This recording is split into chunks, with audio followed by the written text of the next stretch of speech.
Saudara-saudari yang terkasih, selamat pagi. Salam jumpa lagi dalam Sabda Siap Saji, Kamis 2 Maret 2023, hari biasa, pekan pertama Prapaskah. Mari kita berdoa karena Bapa, Putra, dan Roh Kudus. Amin. Allah Bapa yang Maha Baik, karuniakanlah kepada kami roh yang selalu memikirkan dan melakukan yang baik. Dan semoga kami selalu hidup seturut kehendak-Mu dengan pengantaraan Yesus Kristus Putra-Mu Tuhan kami, yang bersama dengan Dikau dalam persatuan Roh Kudus, hidup dan berkuasa Allah sepanjang segala masa. Amin. Tuhan bersamamu dan bersama rohmu. Inilah Injil Yesus Kristus menurut Matius. Dimuliakanlah Tuhan. Matius bab 7 ayat 7 sampai dengan 12. Dalam khotbah di bukit, Yesus berkata kepada murid-muridnya, "Mintalah maka kamu akan diberi, carilah maka kamu akan mendapat, ketoklah maka pintu akan dibukakan bagimu. Karena setiap orang yang meminta akan menerima, setiap orang yang mencari akan mendapat, dan setiap orang yang mengetok baginya pintu akan dibukakan. Adakah seorang daripadamu yang memberi batu kepada anaknya jika ia minta roti, atau memberi ular jika ia minta ikan? Jadi jika kamu yang jahat tahu memberikan yang baik kepada anak-anakmu, apalagi Bapamu di surga, Ia akan memberikan yang baik kepada mereka yang meminta kepadanya. Segala sesuatu yang kamu kehendaki supaya orang perbuat kepadamu, perbuatlah demikian juga kepada mereka. Itulah isi seluruh hukum Taurat dan kitab para nabi." Demikianlah sabda Tuhan. Terpujilah Kristus. Nah, Romo, kan dari dalam Injil dikatakan bahwa kita yang jahat saja bisa melakukan baik kepada orang-orang sekitar kita. Bagaimana dengan Allah Bapa? Tentu saja Allah Bapa tanpa diketahui, Allah Bapa sudah mengetahui apa yang kita butuhkan gitu, Romo. Oke, baik. Yesus mengajarkan pertama ya kepada kita itu Allah yang dekat. Maka disebut dengan Bapa. Sama seperti kita kecil-kecil digendong Bapa. Ya, kita pernah merasakan tuh digendong Bapa, oh ya senang sekali. Ya, lalu apa yang diperbuat oleh Bapa? Kamu pasti diberikan bola supaya kamu bisa bermain bola, ya. Atau ketika kamu ingin berenang, diajak berenang. Ketika kamu katakan lapar, Papa, lapar, ayo saya makan KFC, gimana? Pasti dibelikan. Diberi ya. Karena permohonan gitu. Nah, kalau Bapamu sakit, bagaimana kamu rasa? Ya, perasaan juga kalau meminta gitu, Romo. Kalau Bapamu sakit bagaimana? Ya, saya usahakan Bapak sembuh dulu baru minta lagi. Sedih ya, harus pasti kamu sedih. Nah, jadi Yesus pertama kali mengajarkan kepada kita Bapa. Ya, karena kita mempunyai Bapa dunia ini yang kita rasakan.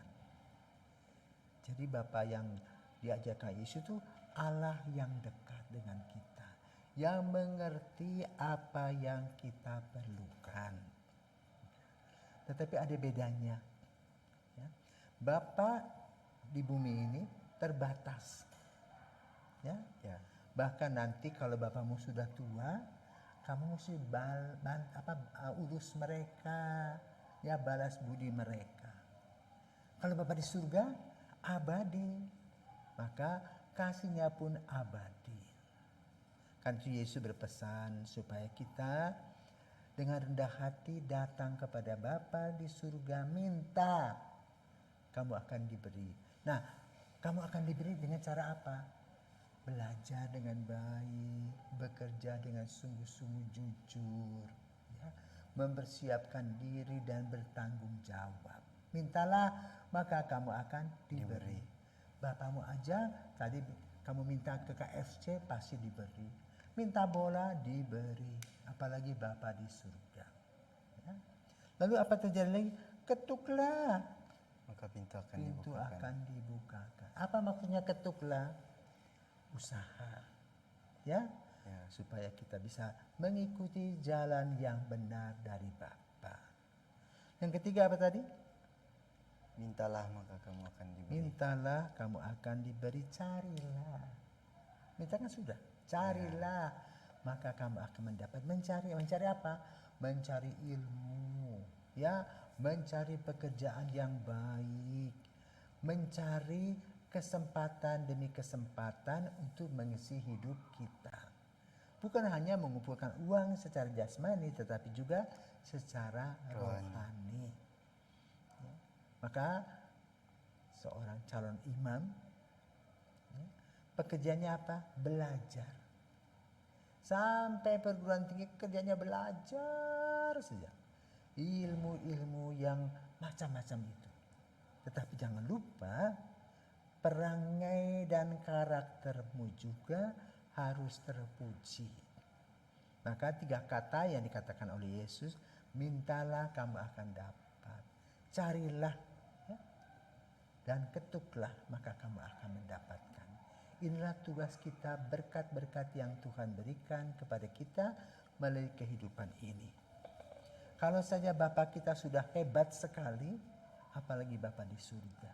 Ya, dia ngerti apa yang kita inginkan. Maka tetap kita bersujud kepada Dia, kepada Bapa di surga dengan mengucapkan syukur dan terima kasih dan memohon kepadanya agar kita boleh berjalan di jalan yang benar dalam cinta kasih. Inilah wejangan yang diberikan oleh Yesus kepada kita dengan perbandingan apa? Katakan, masa sih seorang bapak kalau anaknya minta roti dikasih batu? Ya. Ya, jadi logikanya gak jalan kalau bertentangan. Makanya kalau jadi bapak nanti juga harus tahu, ya, mencintai anak-anak dengan sungguh-sungguh. Ya. Jangan anak-anak lahir lalu kau pergi tinggalkan mereka sendirian. Ya, tapi harus diurus seperti bapamu mengurus dirimu sendiri. Ya, maka kita berterima kasih kepada Bapa di surga karena sudah mengutus Bapa di dunia ini untuk menjadi Bapa kita sehingga kita bisa membuat perbandingan, ya, analog yang luar biasa yang kita alami dari Bapa kita jasmani dan Bapa rohani kita, itu Tuhan sendiri pasti lebih hebat. Selamat menikmati, Tuhan memberkati. Amin. Selamat pagi.